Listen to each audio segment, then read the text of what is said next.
What's up everyone, it's Pink Deer here, and today we're talking about what to do after the old egg's been cracked. Firstly, I just want to say congrats. You've recently discovered your transgender, which is a huge milestone, and something you should be so proud of. But as I'm sure you've already realized, the top of one hill is really just the base of another, even bigger hill, which in this case is, well, what now?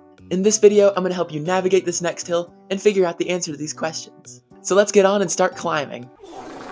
Also, comment down below what made your egg crack. I'm very curious, and I've seen some pretty crazy ones so far. First, let's identify the three main paths people take at this point. The first one is to start on HRT, the second is to begin making important gender-affirming lifestyle changes, and the third is to come out to the important people in your life. Though everyone's transition is a little bit different, for most people, the goal is to eventually have all three of these done. But which one should you tackle first? In general, the best course of action is to begin tackling these lifestyle changes first. Then come out to the people in your life when it feels right and you're comfortable with it, then begin the process of HRT. For me, I started making these lifestyle changes way back before I'd even fully accepted I was trans. So I guess really they were more like experiments. But what I would do is I would secretly try on makeup and try on girls' clothes and watch transgender videos on YouTube. Once I got older and I was a bit more independent, I would buy women's clothes on Amazon and have them delivered to an Amazon hub locker at a creepy gas station near my high school. The people outside would be like offering me drugs, and I'd have to say no because I already had the most potent drug known to man. Women's clothing. And at this point, I'd also experiment with shaving a little bit and just try to shave parts of my body that no one would see. Now, in hindsight, I really don't know why I was so scared about my mom finding out I was trans because she's so chill about LGBTQ stuff. But as I'm sure you know, when you're in this headspace and you're stressed out, you're not quite thinking straight, and you can really play things up in your head and make yourself really scared. Now, unfortunately, depending on what age you are, where you live, and whether or not you live with others, it can be very hard to make these lifestyle changes, and to that, I'm very sorry. This means you might have to get a little crafty and figure out how you can make these changes without having to come out to people before you're ready. Now, let's talk about the second step in the Pink Deer Ultimate Plan, which is coming out to your loved ones.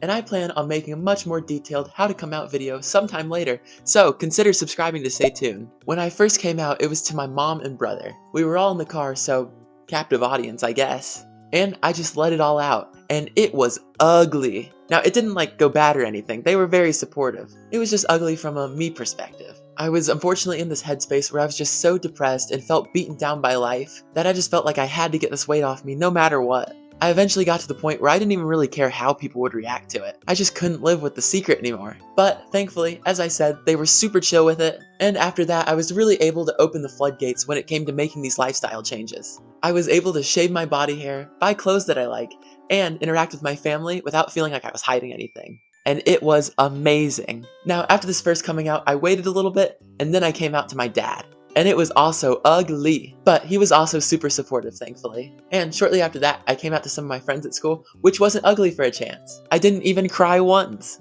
And the last people I came out to were my grandparents, who live pretty far away from me and I don't see very often. And due to these circumstances, I felt like a letter would serve best. And so I crafted a 4-page letter in Google Docs that detailed pretty much everything. And I low-key trauma dumped on it a little bit, but that's okay. And thankfully, this one also went well and they were supportive. And from here, the message was able to spread out and I didn't have to come out to any more people, thank God. But I know that I'm super lucky in all my family members supporting me, and I know that not everyone has this. The fact that we have to worry about people casting us out just for being us is so heartbreaking. And unfortunately, in some cases you might have to weigh the positive and negatives of coming out to someone and decide whether or not it's a good idea. I want to say that you should never feel forced to tell anyone that you're transgender, and if you don't feel like it's safe at the time, don't do it. I know how scary coming out to people is, and so I just want to take this time to say, you've got this. It really is such a hard conversation to have, and I can't honestly say that things get better immediately. Sometimes after coming out, things feel worse before they feel better, and it sucks. But I want to assure you that this is only temporary,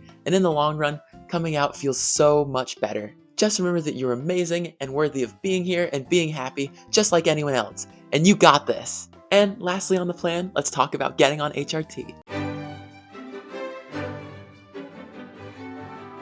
I began this process around 6 months after coming out to my mom and brother because I was very nervous about doing something wrong and I just wanted to make sure that it was right for me. After I came out, I had this short period where I was like, maybe I'm just a femboy and not actually trans. I think that this was a mixture of wanting to take the path of least resistance and a fear of the unknown.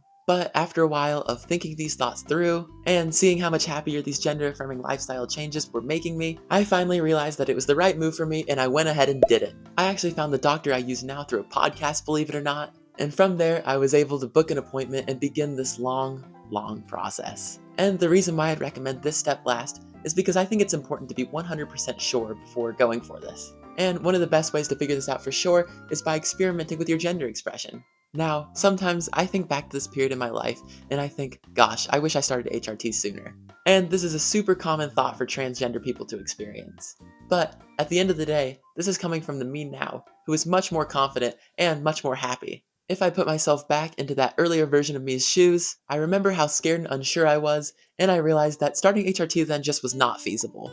So, long story short, I'd recommend that you start the process of HRT only after you feel confident that it's the right choice for you, and once again, you got this. And with that, that's gonna do it for this video. I hope you enjoyed it and found it helpful, and if you did, consider liking and subscribing. And as always, I'll see y'all in the next video. Bye bye!